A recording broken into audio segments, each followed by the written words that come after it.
என்ன பண்ணலாம்? சுண்டக்காவை வந்து நல்லா தட்டிட்டு அது நல்லா குழம்பு வச்சு நல்லா நல்லெண்ணெய் ஊத்தி அதை வறுத்துட்டு அது நல்லா புளி ஊத்தி நல்ல மிளகு மல்லி மிளகா எல்லாத்தையும் வறுத்துடணும். வறுத்துட்டு அம்மியில அரைச்சு ஒரு குழம்பு வச்சு அப்படி சாப்பிட்டு பாருங்க.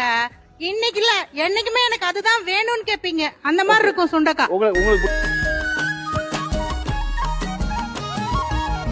ரெண்டு விழி சண்டையிடும் கோழியா, 10 வீரல் பஞ்சு மெத்த தோழியா.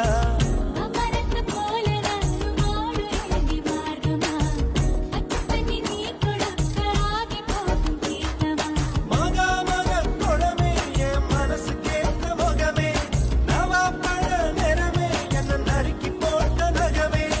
இதுக்கு மேல எனக்கு ஏதோ தோணல.